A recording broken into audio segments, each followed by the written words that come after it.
Bismillahirrahmanirrahim. Alhamdulillahirabbil alamin wassalatu wassalamu ala asyrafil anbiya'i wal mursalin wa ala alihi wa ashabihi haqqa qadrihi wa miqdarihil azim, amma ba'd. Terima kasih Ustaz Syafiq yang menemani saya di Konti IKIM FM pada malam ini. Alhamdulillah, pada malam ini kita dapat bertemu lagi dalam rancangan Nur Qalbi yang membicarakan mengenai kitab Minhajul Abidin. Para pendengar yang dirahmati Allah Subhanahu wa taala sekalian, di dalam rancangan yang lepas kita telah menyentuh mengenai pengarang kitab ini, iaitu Imam Al-Ghazali, iaitu zaman mudanya dan juga setelah beliau dewasa dan ketokohan serta kehebatan beliau, yang mana kitab peninggalan beliau ini masih lagi hidup menjadi panduan kepada kita umat Islam hari ini, sehingga diterjemahkan ke dalam bahasa Melayu, iaitu bahasa yang dapat difahami oleh kita masyarakat umat Islam di Malaysia ini. Para pendengar yang dirahmati Allah Subhanahu wa taala, sebelum kita membaca kitab Minhajul Abidin ini, suka saya menarik perhatian para pendengar sekalian, kerana kitab yang kita akan baca ini adalah kitab yang dikarang khusus oleh Imam Al-Ghazali dalam satu bentuk disiplin ilmu yang kita panggil sebagai disiplin ilmu tasawuf. Jadi untuk makluman kita sebelum kita membaca kitab ini, bahawa Islam sebagai satu agama yang telah diturunkan oleh Allah Subhanahu wa taala dan akan dipelihara oleh Allah Subhanahu wa taala sehingga hari kiamat ini. Kita tengok keteguhan dan kekuatan Islam ini, kerana Islam ini agama yang dibina di atas kerangka ilmu yang kuat. Kalau kita melihat dalam persoalan akidah, dia dibina di atas kerangka disiplin ilmu akidah yang mantap dan tidak mampu digugat oleh mana-mana pihak mengenai persoalan-persoalan akidah yang telah dikemukakan oleh Allah Subhanahu wa taala dan Rasulullah sallallahu alaihi wasallam dan disusun oleh para ulama dalam bentuk disiplin ilmu yang dikenali sebagai ilmu akidah. Kemudian yang kedua, ilmu yang dikatakan berkaitan dengan ilmu fiqh. Maka para ulama yang memberi perhatian terhadap hukum hakam ini telah menyusun ilmu usul fiqh dan juga ilmu fiqh bagi memastikan bahawa semua hukum hakam yang terbit daripada Al-Quran dan Sunnah itu adalah tepat dan berada di atas landasan yang betul dengan cara kaedah yang sah untuk dijadikan landasan kepada semua hukum hakam yang akan dikeluarkan daripada Al-Quran dan juga Sunnah. Maka lahirlah kita tengok disiplin ilmu fiqh, usul fiqh, qawaidul ahkam dan sebagainya. Begitu juga yang ketiga, disiplin ilmu yang dipanggil sebagai ilmu suluk ataupun ilmu ikhlas ataupun yang juga dipanggil sebagai ilmu tazkiyatun nafs, yang hari ini disebut sebagai ilmu tasawuf. Jadi disiplin ilmu ini juga telah diberi perhatian oleh para ulama Islam ahli sunnah wal jamaah. Maka mereka menyusun kitab-kitab, menyusun ilmu yang berpandukan kepada Al-Quran dan juga Sunnah sebagai panduan kepada umat manusia. Kalau kita lihat kepada hadis yang menyebut, iaitu hadis Jibril yang menyebut mengenai iman, Islam dan juga ihsan, maka ilmu berkaitan dengan ketiga-tiga ini adalah menjadi suatu kewajipan kepada umat Islam, yang kita panggil ilmu fardu ain. Jadi setiap orang Islam mesti memahami ilmukan disiplin ilmu Islam yang sangat besar. Para pendengar yang dirahmati Allah Subhanahu wa taala, jadi kalau kita melihat dalam sejarah perkembangan ilmu pengetahuan Islam ini, selepas kewafatan Rasulullah sallallahu alaihi wasallam, maka para sahabat mewarisi ilmu-ilmu Islam ini. Dan kemudian diwarisi oleh para tabi'in dan tabi'in, sehinggalah berlaku apa yang dipanggil sebagai zaman keemasan, iaitu zaman pembukuan ilmu-ilmu Islam. Khususnya pada abad yang ketiga Hijrah, di mana ilmu-ilmu Islam ini ataupun disiplin-disiplin ilmu Islam ini dibukukan. Contohnya di dalam disiplin ilmu akidah, Imam Abu Hasan Al-Asy'ari dan juga Abu Mansur Al-Maturidi telah menyusun disiplin ilmu akidah Islam Ahli Sunnah yang membezakan di antara akidah-akidah yang menyeleweng, fahaman-fahaman yang salah dan menyimpang daripada landasan Islam yang sebenar. Kemudian para ulama juga telah menyusun ilmu-ilmu fiqh yang berkaitan dengan hukum hakam yang daripada mazhab yang utama, khususnya mazhab 4, Hanafi, Maliki, Syafi'i dan juga Hambali. Dan pada masa yang sama juga ulama-ulama Islam menyusun ilmu yang berkaitan dengan kezuhudan, berkaitan dengan keikhlasan, membersihkan diri daripada sifat-sifat keji dan menghiaskan diri dengan sifat-sifat yang mulia, yang pada masa itu dipanggil ilmu tazkiyatun nafs, dan juga dipanggil dalam istilah hari ini sebagai ilmu tasawuf. Jadi para pendengar yang rahmati Allah Subhanahu wa taala sekalian, maka pada masa itu lahirlah apa yang dipanggil sebagai disiplin ilmu Islam dan ilmu hadis, ilmu tafsir dan ilmu-ilmu lain yang mencorak pemikiran umat Islam, dan dengan itu menjadi kekuatan kepada kita umat Islam, yang kita lihat agama Islam ini didukung oleh disiplin ilmu yang mantap dalam semua perkara. Sebab itu kalau kita lihat hari ini isu berkaitan dengan akidah, kita dibina di atas disiplin ilmu yang kuat. Berkaitan dengan hukum hakam dan perundangan, dalam semua bidang kita lihat Islam telah melengkapinya. Berkaitan dengan bersih tubuh badan, bersuci, muamalah antara manusia, sistem kekeluargaan, sistem ekonomi, perundangan, pentadbiran, jenayah dan sebagainya, lengkap dibina di atas satu kerangka ilmu yang sangat mantap. Begitu juga dalam disiplin berkaitan dengan ilmu tasawuf dan juga pembersihan diri ini, yang hari ini mungkin agak ganjil bagi kita. Bahkan kadang-kadang bila disebut sahaja ilmu tasawuf ini, kadang-kadang sebilangan daripada kita merasa takut kerana dibimbangi boleh membawa kepada kesesatan dan juga penyelewengan. Dan ini tidak dapat dinafikan kerana sejarah telah menunjukkan bahawa terdapat penyelewengan sebenarnya di dalam ilmu ini.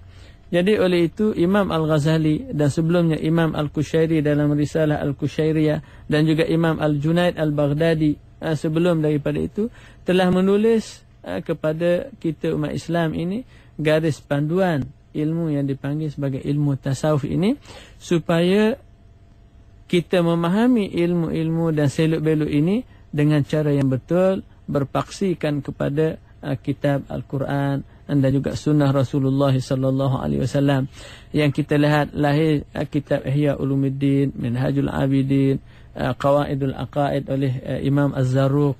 Begitu juga yang masyhur di kalangan kita Malaysia ni juga kitab Al-Hikam oleh Imam Ibn Attallah As-Sakandari, iaitu kitab-kitab yang disusun khusus untuk menjelaskan tentang ilmu tasawuf ini ataupun ilmu membersihkan diri ini, berpandukan kepada kitab dan juga sunnah Rasulullah sallallahu alaihi wasallam.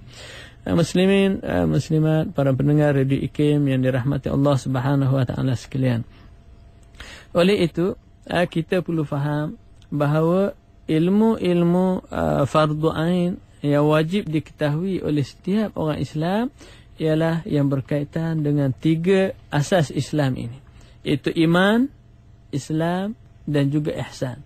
Berkaitan dengan keimanan, wajib bagi setiap orang mukmin memahami konsep keimanan dan terdapat di dalam rukun iman yang 6, iaitu percaya kepada Allah, yang mana kita wajib yakin kewujudan Allah, Kemudian mengenali Allah Subhanahu wa taala walaupun secara umum, iaitu mengenali Allah Subhanahu wa taala mempunyai segala sifat kesempurnaan dan mustahil bagi Allah mengenali mustahil bagi Allah mempunyai sifat-sifat kekurangan, dan yakin kepada malaikat dan peranan malaikat di dalam kehidupan manusia di dunia dan juga peranan malaikat di akhirat kelak, dan juga yakin dengan adanya hari pembalasan. Itu adalah perkara-perkara yang wajib diyakini, diketahui oleh setiap orang Islam secara umum. Sementara bagi orang yang mempunyai pendidikan, orang yang mempunyai ilmu pengetahuan dan khusus di dalam bidang, maka wajib dia mengetahui secara terperinci dan mendalam supaya boleh mempertahankan akidah Islam dan boleh menjawab hujah-hujah musuh. Ini adalah fardu kifayah. Secara mendalam dalam bidang ilmu ini adalah fardu kifayah. Begitu juga di dalam fiqh. Wajib bagi setiap orang Islam mengetahui perkara-perkara asas yang dipanggil fardu ain di dalam fiqh, yang berkaitan dengan taharah, yang berkaitan dengan sembahyang, zakat, puasa dan sebagainya. Itu hak yang dikira melaksanakan tuntutan dan kefarduan yang telah ditetapkan oleh Allah Subhanahu wa taala kepada kita. Sementara pendetailan berkaitan dengan ekonomi, kehakiman dan sebagainya, itu fardu kifayah. Sementara yang wajib bagi setiap orang Islam adalah yang secara umum yang membolehkan kita mengabdikan diri kepada Allah Subhanahu wa taala. Kemudian yang seterusnya yang dituntut kepada kita dan banyak kita mengabaikannya ialah ilmu yang berkaitan dengan keikhlasan dalam beribadat. Ini juga dituntut oleh Allah Subhanahu wa taala, kerana Allah Subhanahu wa taala beritahu dalam Al-Quran, wa'bud rabbaka hatta ya'tiyakal yaqin. Hendaklah kamu menyembah Allah Subhanahu wa taala sehinggalah kamu ini mati. Sehinggalah kita ni mati. Makna sembah Tuhan ini bukan mengikut masa je. Sebab ada kita bila sibuk dengan kerja urusan dunia kita, yang kita ketepikan ialah agama kita. Kita sibuk maka kita tak pergi masjid. Kita sibuk maka kita buat kerja kita, tetapi kita tinggal ibadat kita kepada Allah Subhanahu wa taala. Jadi ilmu ini juga ilmu yang perlu dipelajari. Ilmu untuk nak membersihkan diri kita daripada sifat-sifat mazmumah, dan ilmu untuk bersyukur sebab Tuhan suruh kita bersyukur, dan ilmu untuk kita berzikir kerana Tuhan suruh berzikir. Tuhan kata fazkuruni azkurkum. Jadi bagaimana untuk kita berzikir kepada Allah, apa yang nak dizikir. Semua ini telah dinyatakan oleh Allah di dalam Al-Quran dan disebut oleh Rasulullah di dalam sunnah-sunnah Rasulullah SAW. Tetapi untuk memudahkan umat Islam, para ulama rahimahullah radhiyallahu anhum telah menyusun sebagai panduan kepada kita untuk memudahkan kita beramal dengan ajaran-ajaran Islam ini. Jadi itu para pendengar yang dirahmati Allah Subhanahu wa taala, mungkin kita bertanya, apakah perlu kita kepada ilmu yang dipanggil sebagai ilmu tasawuf ini? Maksudnya kalau kita tidak pakai tasawuf tak bolehkah? Kan ada setengah daripada orang menganggap bahawa setiap orang ini perlu kepada bertasawuf. Jadi kita perlu ingat, jikalau kita maksudkan dengan tasawuf itu adalah ilmu berkaitan dengan memahami agama ataupun membersihkan diri dengan akhlak-akhlak, membersihkan diri dari akhlak-akhlak yang keji dan menghiasi diri dengan akhlak-akhlak yang mulia, maka itu adalah termasuk di dalam apa yang dipanggil sebagai fardu ain, kerana kita dituntut sedemikian. Sementara jika kita maksudkan dengan bertasawuf itu dengan kita memilih tarikat-tarikat tertentu, yang mana tarikat ini tarikat yang betul, nisbah sanadnya sehingga kepada Rasulullah sallallahu alaihi wasallam, maknanya bukan yang menyeleweng, itu disebut oleh para ulama sebagai sunat. Maknanya disunatkan kerana ia adalah suatu sunnah Rasulullah sallallahu alaihi wasallam yang mengambil ilmu daripada para ulama satu sama lain sehinggalah sampai kepada Rasulullah sallallahu alaihi wasallam. Namun kita perlu tahu bahawa bertasawuf ini tidaklah boleh dipisahkan daripada ilmu pengetahuan akidah dan juga syariatnya.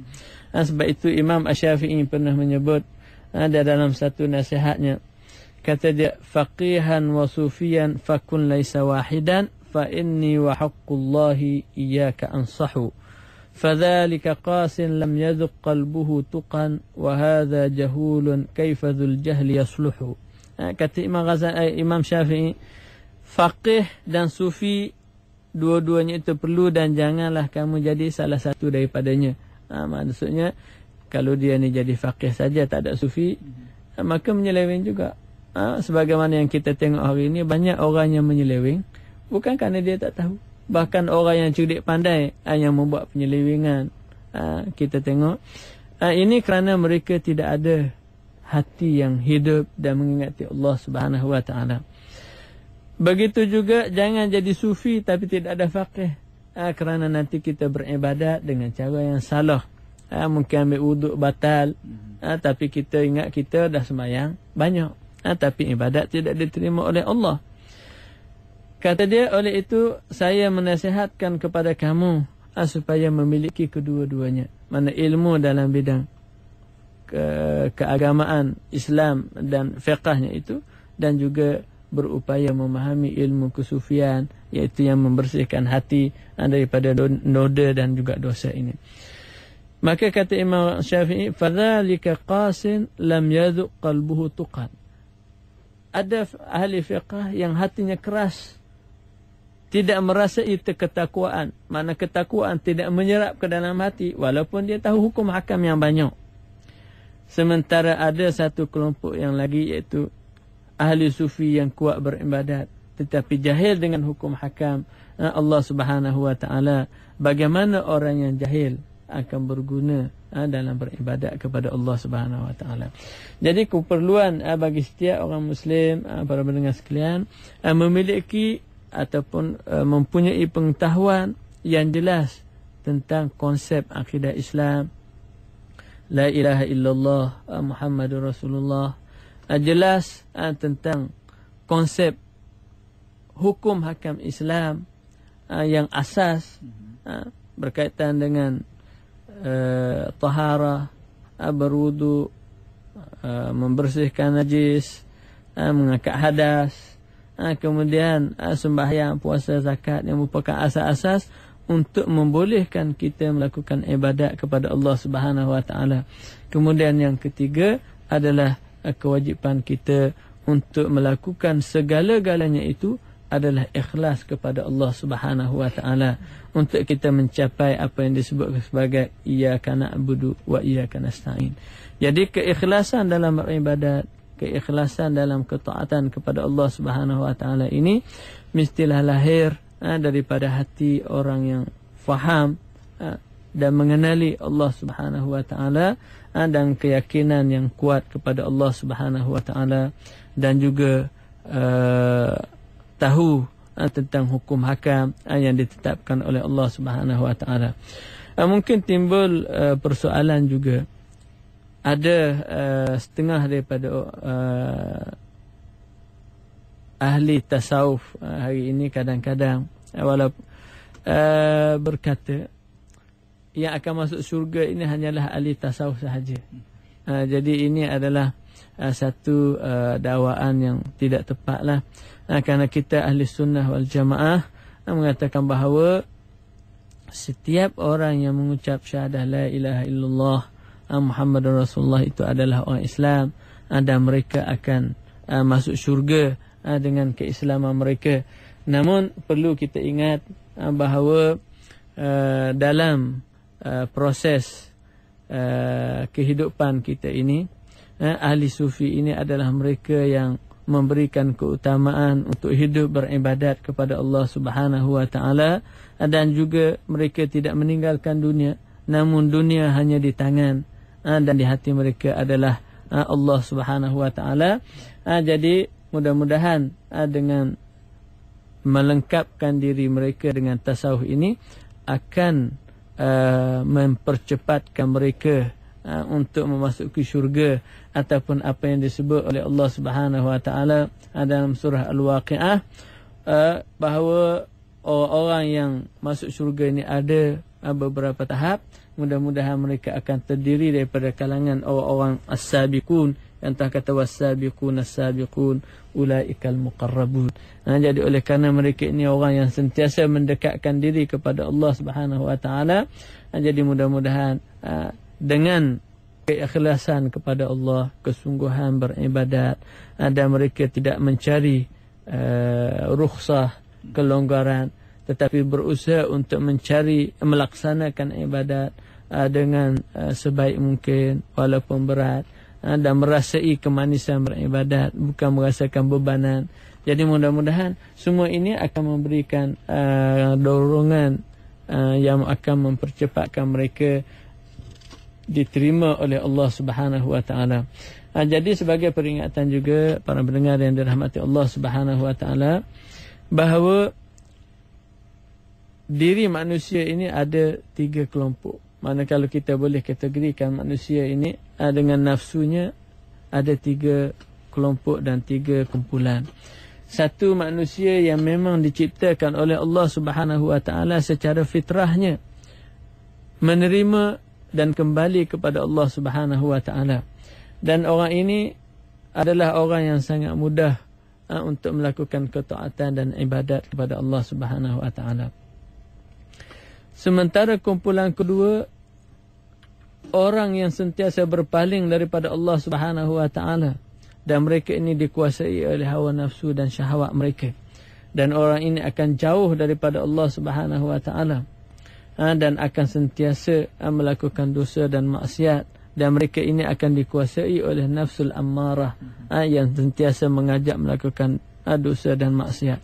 Sementara kumpulan ketiga, para pendengar sekalian, ialah golongan yang mempunyai jiwa yang sederhana, yang disebut dalam Al-Quran khalatu amalan salihan wa akhara sayyi'an, mencampur aduk amal soleh dan juga perkara dosa dan maksiat, yang mudah-mudahan Allah Subhanahu wa taala mengampuni mereka. Jadi golongan ini adalah golongan yang sentiasa perlu kepada bimbingan dan juga panduan, supaya mereka dapat membimbing nafsu mereka untuk menjadi orang yang taat kepada Allah Subhanahu wa taala. Jadi para pendengar yang dirahmati Allah Subhanahu wa taala, jadi tasawuf ini adalah merupakan salah satu disiplin ilmu yang akan membimbing kita ke jalan yang diridai oleh Allah Subhanahu wa taala, dan secara khususnya yang kita panggil tasawuf dalam disiplin ilmu ahli sunnah wal jamaah ataupun ilmu Islam ini adalah berasaskan kepada Al-Quran dan juga As-Sunnah. Dan bila berpaling daripada Al-Quran dan Sunnah, maka kita akan dapati mereka ini akan menyimpang daripada ajaran Islam dan boleh membawa kepada terkeluar daripada Islam.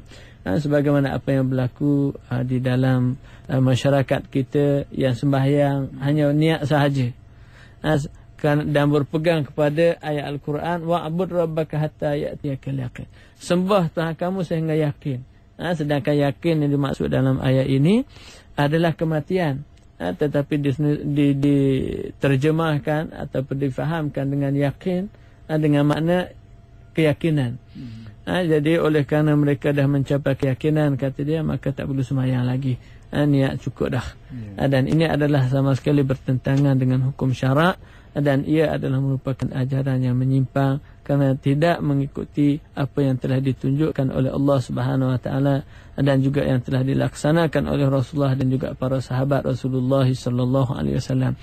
Oleh itu para pendengar yang dirahmati Allah Subhanahu wa taala sekalian, di sini kita melihat betapa pentingnya ilmu tasawuf ini, supaya dengan penghayatan yang sebenar terhadap disiplin ilmu ini akan menjadikan kita sebagai seorang hamba yang benar-benar mengabdikan diri kepada Allah Subhanahu wa taala dan melakukan ketaatan-ketaatan sebagaimana yang dikehendaki oleh Allah Subhanahu wa taala, tidak menyimpang dari landasan ataupun garis panduan yang ditetapkan oleh Allah dan juga Rasulullah sallallahu alaihi wasallam.